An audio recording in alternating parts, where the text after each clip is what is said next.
कृष्ण वंदे जगत गुरु। 11वां अध्याय का 43वां और 44वां श्लोक। 11वां अध्याय का 43वां श्लोक।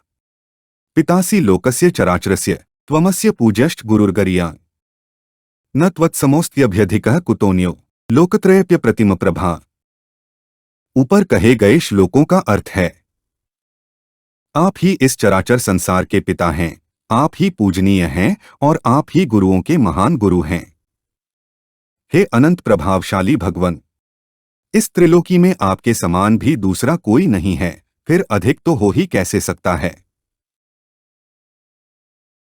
पितासी लोकस्य चराचरस्य का अर्थ है, अनंत ब्रह्मांडों में मनुष्य, शरीर, पशु, पक्षी आदि जितने जंगम प्राणी हैं और वृक्ष, लता आदि जितने स्थावर प्राणी हैं, उन सबको उत्पन्न करने वाले और उनका पालन करने वाले पिता भी आप हैं, उनके पूजनीय भी आप हैं तथा उनको शिक्षा देने वाले महान गुरु भी आप ही हैं।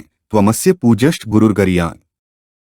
गुरुर्गरीयान् का तात्पर्य है कि मनुष्य मात्र को व्यवहार और परमार्थ में जहाँ की भी गुरुजनों से शिक्षा मिलती है, उन शिक्षा देने वाले गुरुओं के भी महान गुरु आप ही हैं, अर्थात मात्र शिक्षा का, मात्र ज्ञान का उद्गम स्थान आप ही हैं।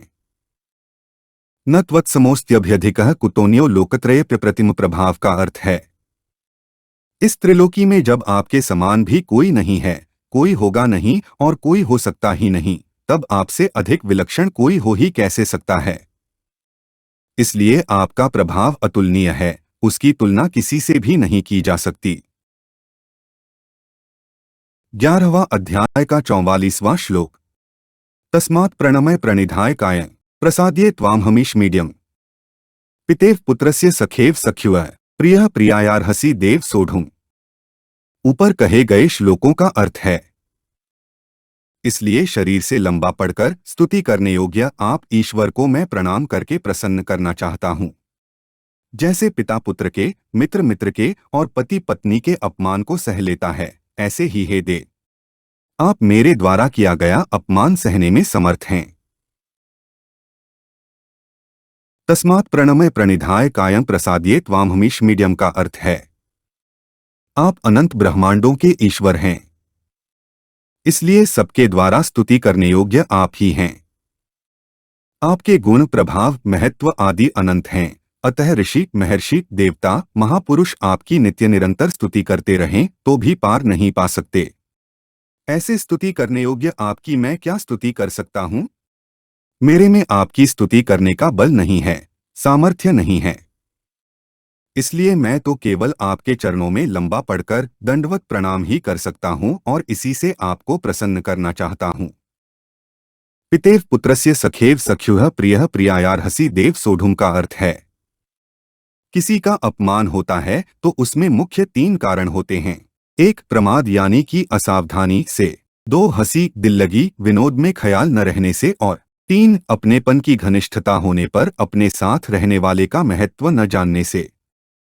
जैसे मित्र मित्र के साथ चलते फिरते, उठते बैठते आदि समय चाहे जैसा व्यवहार करता है, चाहे जैसा बोल देता है, जैसे तुम बड़े सत्य बोलते हो जी, तुम तो बड़े सत्य प्रतिज्ञ हो, अब तो तुम बड़े आदमी हो गए हो, तुम तो खूब अभिमान करने लग गए हो, आज मानो तुम राजा ही बन गए हो आदि, पर उसका मित्र उसकी इन बातों का ख्याल नहीं करता। वह तो यही समझता है कि हम बराबरी के मित्र हैं, ऐसी हंसी दिल्लगी तो होती ही रहती है। अर्जुन कहते हैं कि जैसे पिता पुत्र के, मित्र मित्र के और पति पत्नी के अपमान को सह लेता है, अर्थात क्षमा कर देता है, ऐसे ही है भगवान आप मेरे अपमान को सहने में समर्थ हैं, अर्थात इसके लिए मैं आपसे क्षमा मांगता हूँ। अर्जुन ने 3 बातें कही थीं, प्रमादात यानी कि प्रमाद से, यानी कि अभासार्थम हंसी दिल्लगी से, और प्रणयेन यानी कि प्रेम से। उन्हीं 3 बातों का संकेत अर्जुन ने यहाँ 3 दृष्टांत देकर किया है, अर्थात प्रमाद के लिए पिता पुत्र का, हंसी दिल्लगी के लिए मित्र मित्र का और प्रेम के लिए पति पत्नी का दृष्टांत दिया है।